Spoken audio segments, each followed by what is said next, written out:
Hello and welcome. My name is Alan, and today we are back with more the Prose Edda.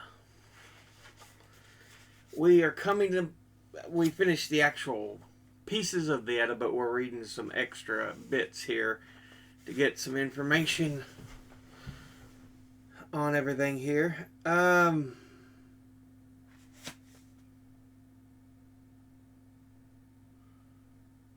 But let's go ahead and jump into this. We're going to start with references to women. A woman should be referred to in terms of all the types of female attire, gold and precious stones, and ale wine, and other beverages that she pours or serves. Likewise, in terms of receptacles for ale and all the things that is fitting for her to do or provide, it is correct to refer to her by calling her the giver,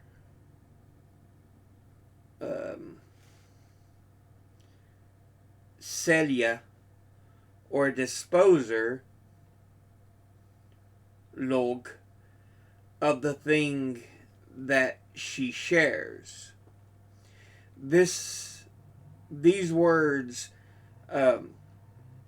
Selja and log, also denote trees, willow, selja, and log, respectively, from which it follows that a woman can be referred to in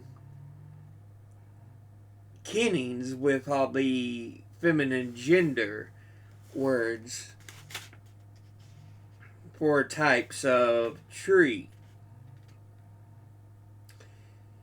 The use of words for precious stones and pieces of glass to refer to a woman arises from an item of jewelry women used to wear around their necks called a stone necklace.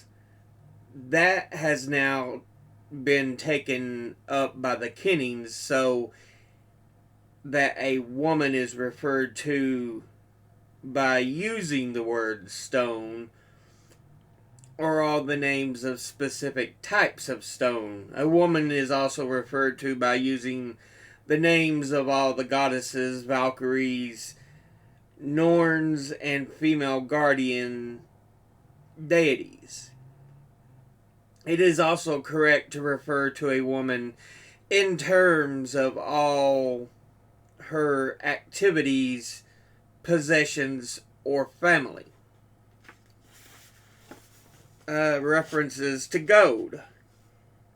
How should gold be referred to? It can be called the fire of Ager, the leaf of Glacier, the hair of Sif, the headband of Fulla, the tears of Freya, the utterance voice, the words of the giants, the drops of Dropnir, the ruin or shower from Dropnir, or from Freya's eyes.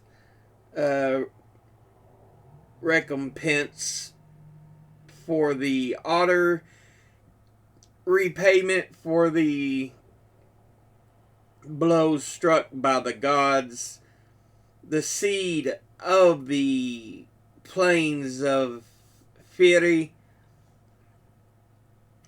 the covering of Hodgi's burial mound, or the fire of all expressions for water and hands. Also, the boulder rocky ruler of luster of the hands. It has now become customary for gold to be called fire of the sea in all words for sea, on the basis that Aegir and Ron's names denote the sea. Hence, gold is now called the fire of lakes or rivers, and all the specific names of rivers. Indeed, the range of these words has been further extended, just as with other poetic diction and kennings, so that more recent poets have composed their verses by expanding on the instances of this diction found in the work of their predecessors. They have included words that in their opinions corresponded in diction already to use. For example, lake is similar to sea, river is similar to lake, and creek is similar to river. For this reason, we apply the term Nagarving or new coinage to all of the extensions of a given type of diction. They are regarded favorably when there is a natural or unstrained resemblance between the concepts. Why is gold called the foliage or leaf of Glasnir? In front of the doors of Valhalla on Asgard is a grove called Glacier, whose foliage consists entirely of red gold. This is the most beautiful woodland known to the gods and humans. References to battle, weapons, and armor. How should battle be referred to? By calling it the wind, tumult, or din of weapons, and the shields, and of Odin, and of the Valkyrie, and of invading kings. Weapons and armor can be named with reference to battle, to Odin, to Valkyries, and invading kings. Helmets can be referred to as helm, hat, or headdress. Mail coats as shirt or tunic. Shields as awning, and shield formations as hall, roof, wall, and floor. Shields can also be called sun, moon, leaf, luster, or fence of the ship, using ship as the other component in the kenning. Another possibility is to call the ship of Ol, or to allude to Hrungnir's feet, since he used a shield to stand on. On old shields, it was the practice to decorate the rim, which was called the ring, and this ring becomes another way of identifying shields in kennings. Cutting weapons such as axes and swords are called the fires of blood or wounds. Swords are referred to as the fires of Odin.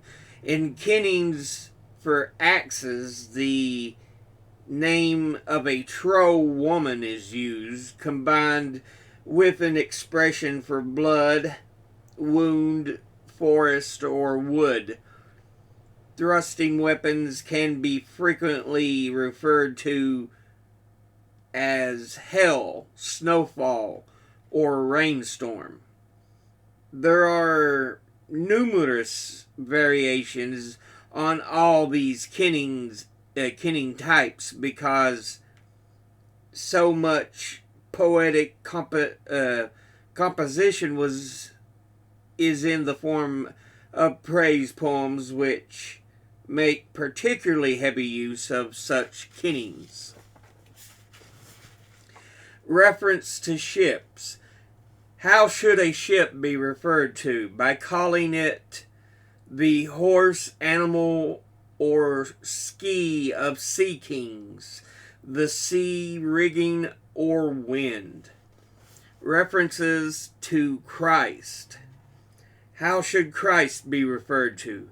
By calling him the creator of heaven, earth, angels, and the sun, and the ruler of the world, the heavenly kingdom, and the angels, the king of heavens, the sun, angels, Jerusalem, Jordan, and Greece, and the counselor of the apostles and saints. Early poets associated him with the wellspring of the Norns and with Rome, as for instance in the verse from Elif Gudrunarsson. They say he sits on a mount in the south and by the wellspring of the Norns. In this way, the mighty king of Rome has strengthened his realm with the lands of the heathen gods. The reckoning of time. Harvest month is the name of the last month before winter. The first month of winter is called Culling month, followed by frost month, ram month, Thori, Goi, single month, cuckoo month, and seed time, hatching time, and lambing time, sun month, and upcountry pasture month, haymaking, and finally corn reaping month. The story of Halfdan the Ode and distinguished names.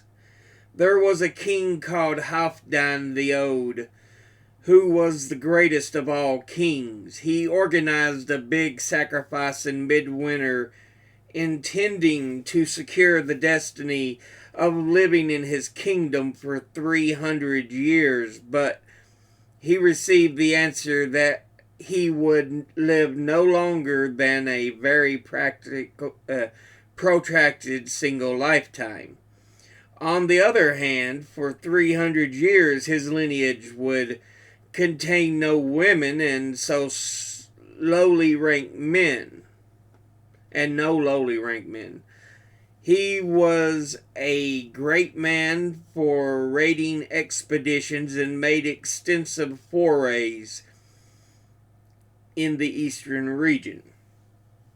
There, in single combat, he felled a king called Sigtryg when he took a woman in marriage called Alvig the Wise, daughter of King Emund the Mighty of Novgorod. They had 18 sons, and of whom 9 were born at the same time. These were their names. One was Thangel, or prince, known as Thangel of Men. The next, Raesir, or leader of the onslaught. The third, Gram, or fearsome king. The fourth, Gylfi. The fifth, Hilmir. The sixth, Jofer, or wild boar. The seventh, Tiggy, or noble. The eighth, Skili, or Skuli, meaning protector. And the ninth, Hari, or Hera, meaning Lord. These 9 brothers and such prowess in had such prowess in raiding that in all subsequent traditions their names rate as distinguished titles fitting for kings and earls. They had no children, and all of them died in battle. Halfdan the Old and distinguished lineages. Halfdan and his wife had another 9 sons, whose names are as follows. The first was Hildir, founder of the dynasty of Hildings. The second was Nephir, founder of the Nephlungs. The third was Aldi, founder of the Odlings. The fourth was Ingvi, founder of the Inglings. The fifth was Dag, founder of the Doglings. Sixth was Bragi, founder of the Brognings, of which clan Halfdan the Magnanimous is a member. The seventh was Budli, founder of the Budlungs. Atli and Brynhild are members of that clan. The eighth was Lofdi. He was a great warrior, king with a following called the Lofdar. He founded the dynasty of Lofdungs, and to that lineage belongs Eilimi, the maternal grandfather of Sigurd, who slew the serpent Fafnir. The ninth was Sigar, founder of the Siklingar. To that lineage belongs Sigir, the kinsman by marriage of Volsung, and the Sigar who hanged Hagbard. From the Hilding lineage came Harald of the Red Mustache, maternal grandfather of Halfdan the Black. From the Niflung lineage came Yuki. From the Odling lineage came Kjar. From the Ilfing lineage came Eric the Eloquent. The following are also distinguished royal lineages. Ingvi founded the dynasty of Inglings, skilled in Denmark, the Skjoldungs, and Volsung in France, the Volsungs. Skelfir was a warrior king whose lineage is called the Skilfings, who hold sway in the eastern regions.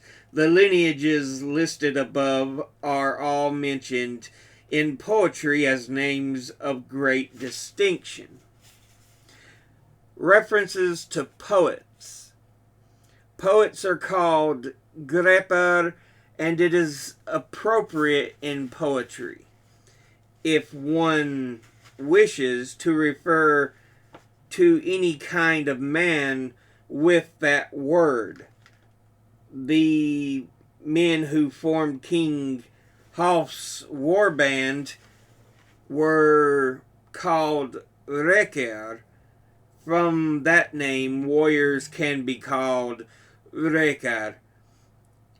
And in poetry, it is appropriate to use the name of all types of men. Another general word in poetry for men is Lofdar, as previously noted. The men in the warband of King Skati, the generous, were called Skatnar, and from his name, any man who is generous can be called Skati. The men in the warband of King Bragi the Old were called Bragnar. The men who adjudicate on legal cases were called virdar. Men responsible for the defense of the land are called fridar or firdar, firar, and verar. The war bands on board ships are called Vikings and Flotnar. Men in the war band of King Bemuni are called Bemar. The leaders of the band of men are called Gumar or Gumar. Gumnar or Gumar. Similar to the Gumi or groom in a bridal party. The name Gotnar comes from the king called Gati, after whom Gotland is named. His name is one of the names applied to Odin, and it derives from Galt, since both Gotland and Galtland got their names from names for Odin. Similarly, Sweden, which comes from the name Svidr, is yet another name for Odin. At that time, the whole of the mainland in his possession was called Red Gataland, and the offshore islands were called Igataland. These are now called Denmark and Sweden. Young men who have not yet taken possession of a farm are called Drengar, while they build up their resources and reputations. If they travel from country to country, they are called Ferdrengar, or traveling lads.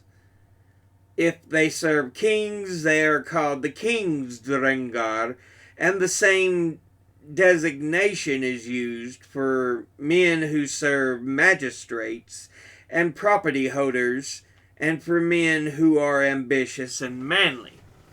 Now, this puts us into the appendixes. We got the Norse cosmos and the world tree.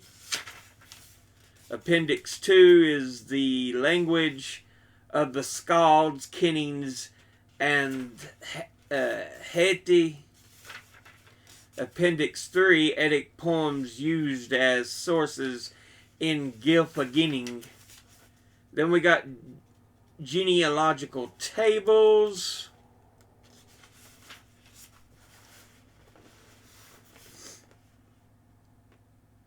Let's see.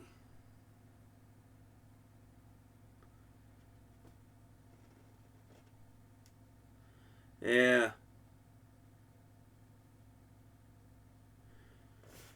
Shows the genealogical table of Ymir and the sons of Bor, which I think Ymir was the giant whom the land of Norse mythology was created from, if I remember right. I may be wrong on that, but Odin's consorts and offspring. So we show Odin, who has been with Frigg, Earth, Rind, Grid.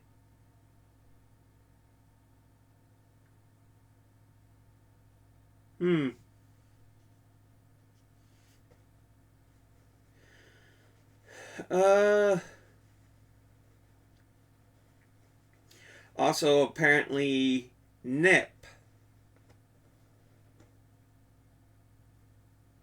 But we have with Frigg, Balder. With Earth, Jornsaksa, Asathor, Sif. And they show that Thor and Sif have Thrud,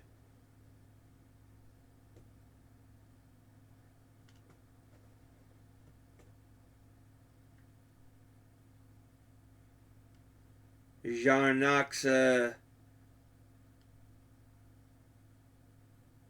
and Asa have Magni, Asa Thor. And then they have Modi straight down from Asa Thor. So, yeah, they show connections of different gods. The Vanir and Njord's marriages. The families of Loki.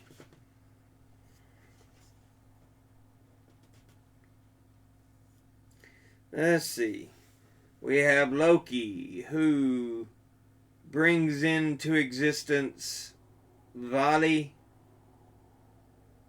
Sigyn, who brings in Narfi, then Svaldifari to Slipnir, and then with Angraboda we have Fenris Wolf, Jormungand, the Midgard serpent, and Hel. So, if the Thor movie was actually connected to actual Norse mythology, Loki would be Hel's,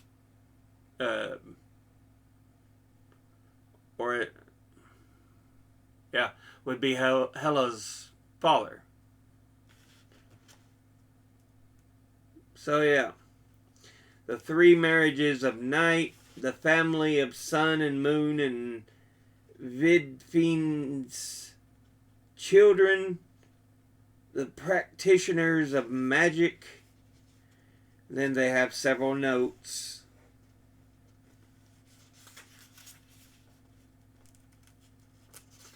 Talking about a number of things, but yeah. Notes on a number of things mentioned in the Prose Edda.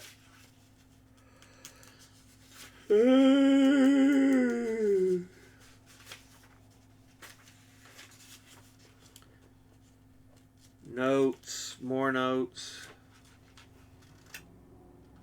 Yeah, that's it. So we have finished the book.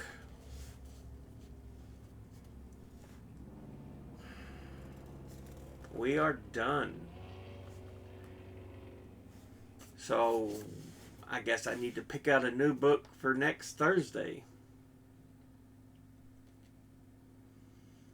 I think I'll start reading. It's a book on the Greek gods by Edith.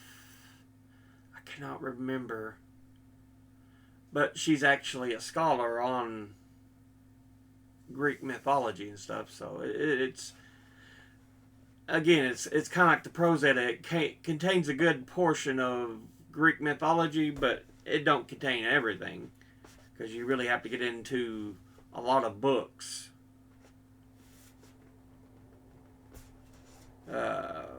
for Greek mythology, because we have so much more information on them. Remember, the Prose Edda is the biggest source of information we have on Norse gods. And I just read that to you also. But, as always, educate thyself, think, read, study, learn. Someone tries to tell you something you have trouble believing, ask them to cite their sources. I thank you all for watching. See you all in the next one. Until then, later.